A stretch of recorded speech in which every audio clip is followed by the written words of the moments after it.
Bab 7, Huruf Kapital. Direktur Gu, kau sudah kembali. Bukankah seharusnya besok? Tanya Kirsty gugup. Tunggu dulu, mengapa aku harus gugup seperti ini? Aku tidak berbuat salah padanya kan? Lalu untuk apa aku gugup dan takut? Pikir Kirsty. Kirsty mengambil nafas dalam-dalam. Direktur Gu, apakah ada janji dengan seseorang di sini juga? Ucap Kirsty sembarang bertanya. Edward membasahi bibirnya seraya memandang tajam kepada Kirsty Su, lalu memandang pria di depannya. Nona Kirsty, apakah kau tidak membaca pesanku? Tanya Edward. Ah, ponsel, tunggu sebentar, akan kuaktifkan dulu. Ucap Kirsty. Kirsty mengaktifkan ponselnya dan membaca pesan dari Edward. Buatkan aku makan malam. OTW apartemenmu. Isi pesan Edward Gu dengan huruf kapital. Ya Tuhan, pria ini benar-benar. Apakah kau menciptakan dia hanya untuk menggangguku? Ya, kurasa dilahirkan hanya untuk menggangguku, pikir Kirsty. Kirsty menggigit-gigit bibirnya karena kesal. Baiklah Neil. Karena bosku menjemput untuk menyelesaikan pekerjaan yang tertunda, kita akan lakukan ini di lain waktu lagi. Kita atur ulang jadwal bertemu kita ya. Aku sudah menyimpan nomor ponselmu.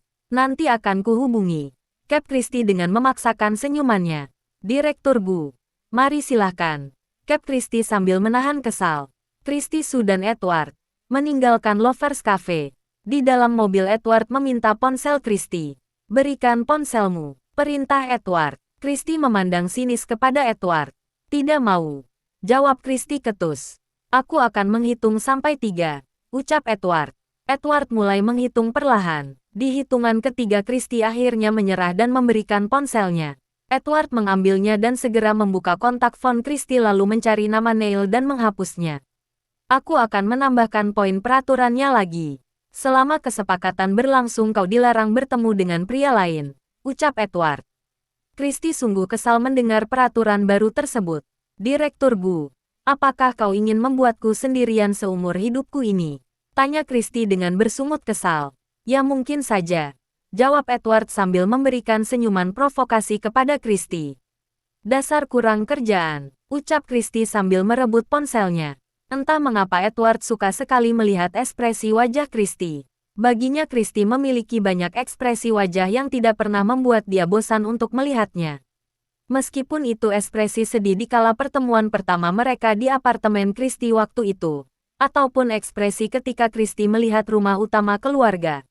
Edward menyukai semua ekspresi wajah Kirsty. Sesampainya di apartemen Kirsty, Edward langsung masuk ke kamar mandi Kirsty, lalu membuang semua peralatan mandi Kirsty dan diganti dengan yang dia bawa.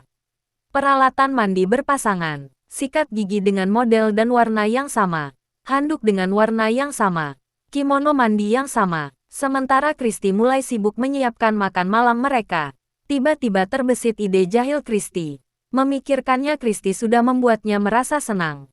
Nanti Kirsty akan memisahkan sedikit bagiannya, lalu akan memasukkan garam dan banyak cabai di sebagian lauk yang akan diberikan kepada Edward. Bersiaplah direktur, aku akan membalasmu, ucap Kirsty sambil terkikik tertawa.